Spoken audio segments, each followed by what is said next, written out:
Young men and computer games. My son just stays in his room and plays on his Xbox.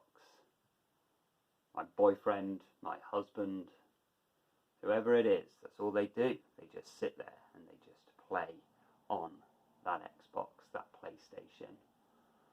Hours and hours and hours. Fortnite, Call of Duty, whatever it is, hours go by. They're just sat there, drinking energy drinks, headset on, dead to the world. It's a problem. I hear it all the time, and it's sad. It seems like they have no drive, no motivation.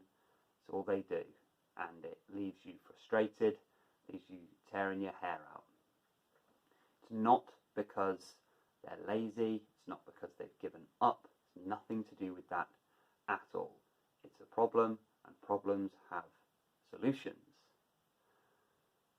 In order to find the solution, we need to find where the change can be, and in order for things to change, there has to be awareness. So let's take a look at the problem. For young men, for young people in general, but it seems to be young men who are primarily attracted to computer games, primarily. So that's what I'm talking about here. Young people, but young men. The world is very confusing and chaotic when you're growing up. So, I don't know, it's very easy to forget this, because for us, it's like when you've learnt to drive, to just drive to Tesco, that is like, you do it without thinking. It's a piece of cake. I'm just going to drive to Tesco. You pop in the car, unconsciously you can just drive there. But for young people, so that's like our life basically, just our everyday life. Getting up, you brush your teeth, you get your clothes, you get your food ready, and you go off to work, okay? You know, you do all of those bits completely unconsciously. It's just like driving. You don't even think about it. And because you're not thinking about it, you have mental energy freed up for lots and lots of other things. But for young people, it's like they're still learning all of those things. It takes up a huge amount of mental energy in order just to do the basic things. It's hard enough just getting to school in the first place, with wearing the right uniform, with all of the right books, having done all of the homework, all of this. It's hard enough as it is. On top of that, they're learning all of the social rules. All of this stuff on top of all of that, and it's hard work. And they can't seem to help but keep pushing the boundaries and going over the rules here and there.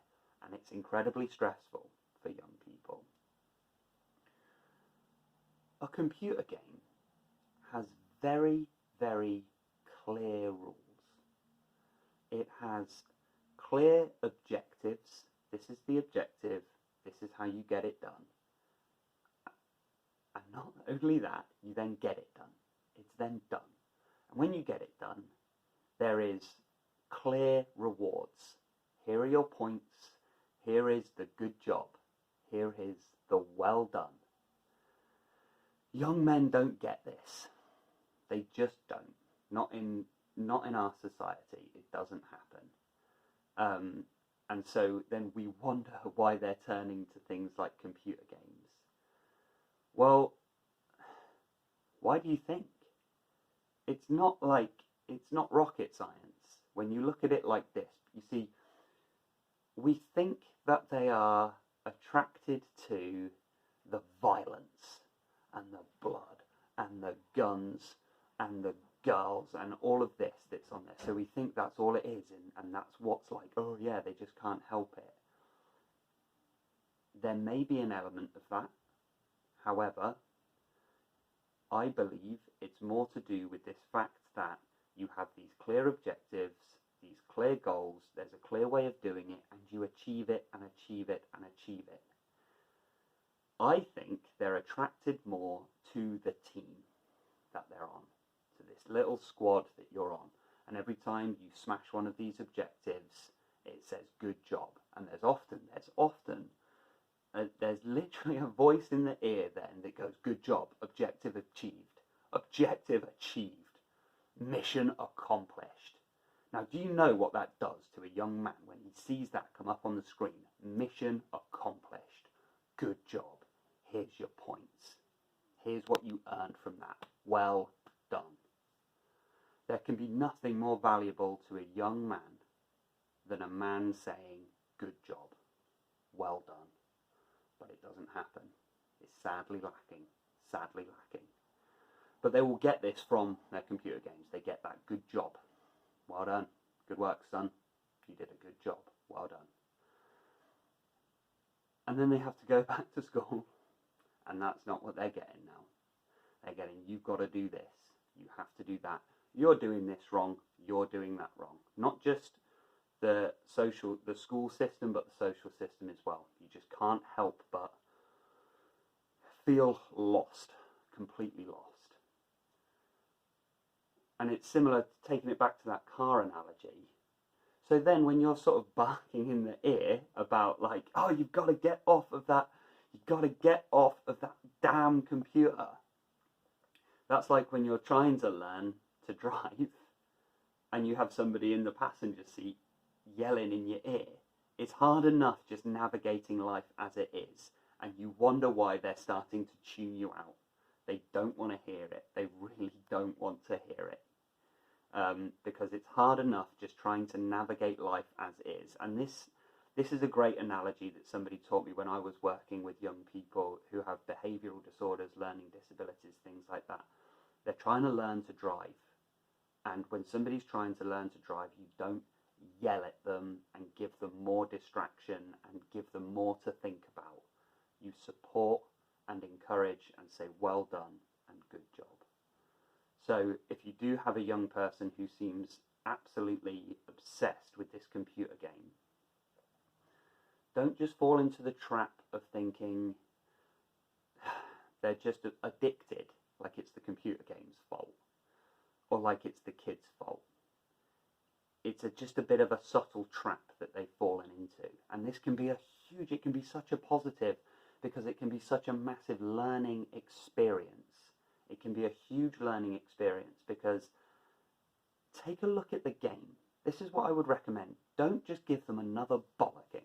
Because, okay, if it worked, if giving them a bollocking worked, that's what I would recommend. Because I want to see progress and change. And so if giving them a bollocking works, then yeah, sure, give them a bollocking. But it doesn't, does it? It doesn't. I'm sure you've tried it. I'm sure you have tried it. And just berating, all it does is push men back further into that cave. That's what happens with the male psychology. The more you give that aggressive berating and bollocking, the more they just go into this cave. They will just withdraw into themselves. They withdraw and withdraw and withdraw. And then they either go and you'll never see them again, or they snap. And then it's the aggression that starts coming back at you. These are not positive scenarios in either case. So, how do we take a look at this? Well, change cannot happen without awareness. And awareness only happens when we communicate. So, I would encourage you to ask this person, what game are they playing? What game is it? How does it work? How do the rules work? What is it that you actually have to do? What is the mission to accomplish here? Watch them. Watch the game. Or if they won't let you, find out the name of the game and watch it on YouTube. Watch the gameplay, because by doing this, and don't even try and draw any conclusions from it, but just watching, and just trying to learn, what is it about this game that makes it so compelling? Because it's easy to miss. Sorry. It's easy to miss. It's easy to miss. Because it just looks, God, it's just so fast and it's just violent. It's just guns and it's just chaos. But really watch and really think about what is it that they're getting out of this? Where does that source of enjoyment come from? I guarantee you'll see at some point there's a big thing flash up on the screen where it says mission accomplished, good job. Or, and I know anyone who's played Call of Duty will know this line, mission failed, don't worry, we'll get them next time. That's a powerful line in itself. Mission failed, don't worry, we'll get them next time. Young men don't hear that. If they fail in society, it doesn't happen. There's no pat on the back, and there's no don't worry about failure. You never get it. You'll get these messages from computer games, and then you wonder why young men spend all their time on there. Sometimes it's just about being part of a team, being part of a squad. So watching, trying to understand what is it about this game that is making it so compelling. And then you might realise, and you might see what void this game is filling in their life. What is it about this game that is fulfilling one of their needs? There must be a void somewhere. And now you know what that void is, you can present an alternative solution. So they've created their own solution to the void. They filled the void with this computer game. Because young people don't have many resources. They don't have these resources around them. So they filled it themselves, being the resourceful thing that they are. And this is what was available to them, and it's filled. Now you, as an adult, you have more knowledge and more resources. So there with this, and you can see, maybe it's the team element. Let's present another solution. Hey, I'm going to pay for you to join that rugby team. I'm going to pay for you to join that football team.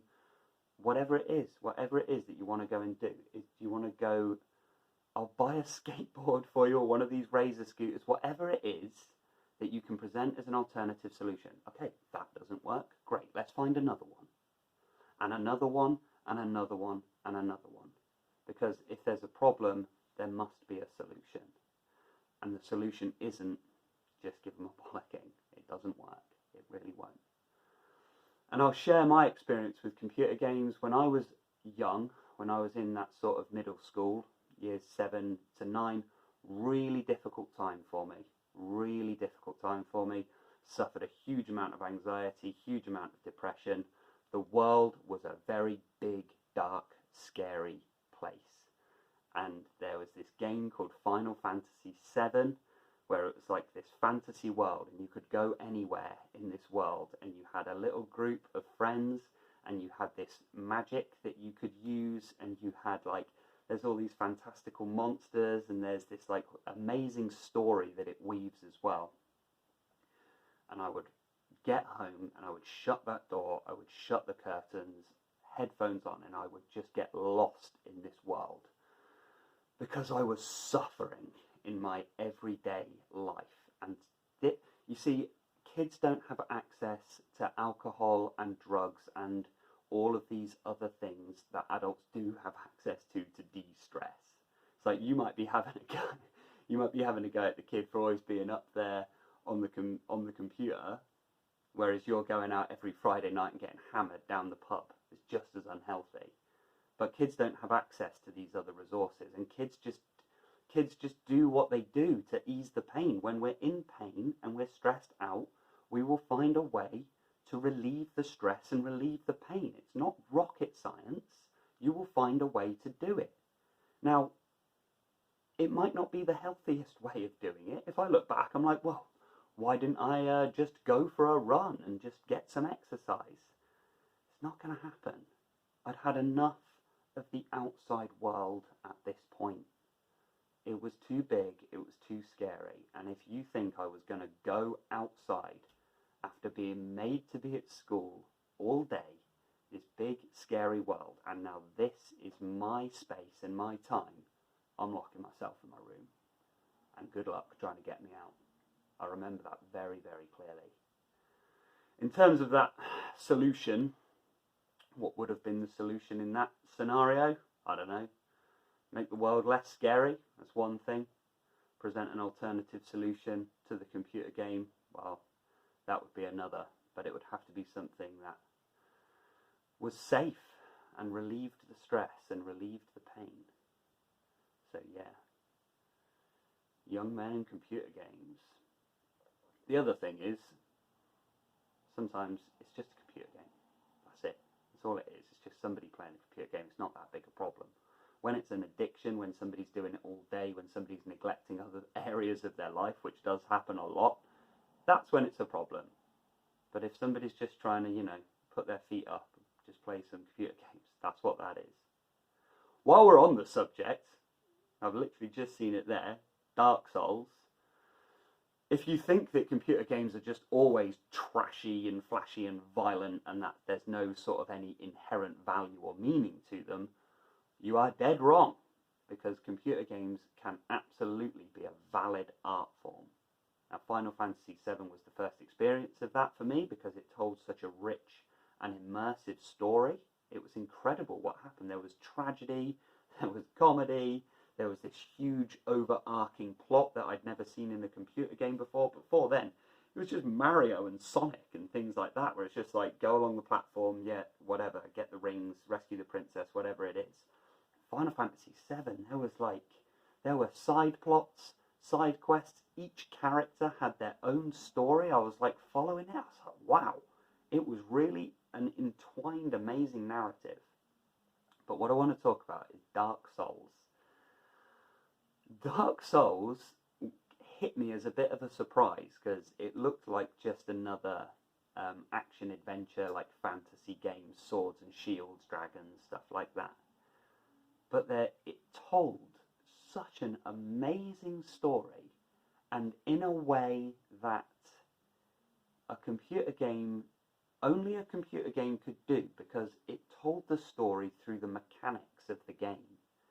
And there was this mechanic where if you died, you just restart again a little way back. And the game is hard as nails. That's a big part of the mechanic. It's like even the smallest enemies can kill you very quickly in a couple of hits. And it's like you had to be incredibly switched on. And this draws you in because every single step started to count. And then the beauty of the game is that everything in this world can knock you down and destroy you very quickly and very easily. But then you just respawn and you're ready to go again. And this time you've learned a little bit more because you know where the enemies are going to be standing. So you respawn and you start moving forwards, and this time you can dodge that enemy. Now you get hit by another enemy. God damn it. Respawn. Right, so there's one there, okay. And you find another way forwards. And you start to learn the attacks. You learn how to dodge the attack. And you keep making these mistakes, but you respawn and you go back in again and again and again. And it's a scary game. It has you on the edge of your seat and it's tense. But what it teaches you is this perseverance. Even when everything seems utterly impossible, because you just get this chance to respawn and go at it again and again and again. And another fascinating thing about this was that the story wasn't just given to you. In fact, it tells you very little about the story. You just have to piece it together as you go. So if we take a look at it, you don't really know why you're there. You've got no idea why you're there. You're just almost winging it and piecing things together as you go along. It's hard as nails, very stressful, very confusing, very difficult. But every time you fall, you can get back up again, give it another go, a little bit stronger and a little bit wiser. Doesn't that sound a lot like life? Art imitates life. So if you really think that computer games can't be art, you're wrong, because they can. And there are many games out there that aren't just violence and flashiness. But if you do have somebody you're concerned they're on too much, it's impacting their life, and you're tearing your hair out with how to sort of get them out of that dark place, just get them out of their room and get a bit more motivated. It's about communication, awareness, presenting solutions to the problem. Love, compassion, What's going on? Why? Because if you're up against it, right, with the technology the way it is, you've got to present something that is as stress relieving and as entertaining and as rewarding as one of these amazing computer games that has had billions of pounds put into it. Not only that, they've got the social pressure as well from their friends who are all playing it. Well, you've got your work cut out for you to try and present something that's going to be more attractive to a young man than that. Good luck with it, but shifting perspective on it and try and get an understanding of what it is this game is giving them that they're not getting from other sources. And like I say, I think it's to do with this team and it's to do with this mission accomplished. Good job. Good job. Because that is a message that, sadly, a lot of young men are lacking. They never get it. And then you wonder why they're always out and they're seeking approval from the wrong sources. They're not getting it from anywhere else. That's everything I have for you today. Speak to you soon. Thanks for listening.